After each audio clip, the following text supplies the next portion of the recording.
नमस्कार, मैं विशाखा अभिव्यक्ति न्यूज़ के साथ। जिला उधम सिंह नगर किरछा विधानसभा क्षेत्र के विधायक राजेश शुक्ला ने कांग्रेस के पूर्व राष्ट्रीय अध्यक्ष राहुल गांधी पर भारतीय सेना का मनोबल तोड़ने का आरोप लगाते हुए कहा है कि राहुल गांधी सेना का अपमान कर रहे हैं। जिस तरह के कमेंट वह कर रहे हैं, वह कहते हुए भी लज्जा होती है और तकलीफ भी होती है कि वो एक भारत के नागरिक है। यहाँ एक निजी कार्यक्रम में पंतनगर पहुंचे किरछा विधानसभा क्षेत्र के विधायक राजेश शुक्ला ने पत्रकारों से कहा कि एक ओर जहां सैनिक सर्वोच्च बलिदान दे रहे हैं, भारत मां का माथा गौरव से उन्नत कर रहे हैं, वहीं दूसरी ओर मुझे तो ये कहते हुए भी शर्म आ रही है कि दशकों तक देश में शासन करने वाली एक राष्ट्रीय पार्टी के पूर्व अध्यक्ष राहुल गांधी उनको हतोत्साहित कर रहे हैं।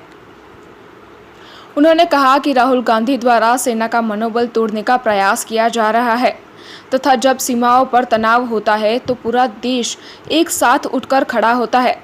जब जब ऐसी परिस्थितियां देश में पहले कभी बनी हैं, तब भारतीय जनता पार्टी कांग्रेस सरकार के साथ खड़ी रहती थी, लेकिन किस हद तक गिर गए हैं ये कांग्रेस के पूर्व अध्यक्ष।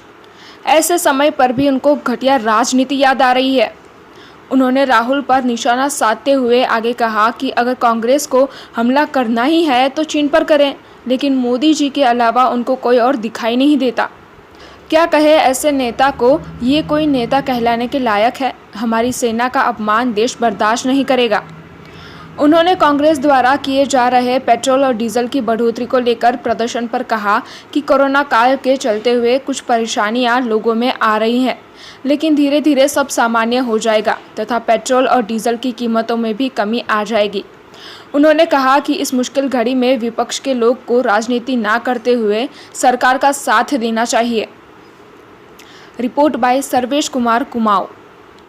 कूटनीति के लिहाज से भारत इस समय पूरे विश्व में एक मजबूत स्थिति में खड़ा है और चाइना वाले मामले में भारत ने पूरे विश्व का जो जनमत है वो अपने पक्ष में कर रखा है, दो चार देशों को छोड़कर। तो ये हमारी कूटनीतिक जीत भी है और साथ ही साथ बॉर्डर पर जो हमारे जवान हैं, पूरी दुनिया ने देखा कि उन्होंने जिस जांबाजी के साथ मुकाबला किया।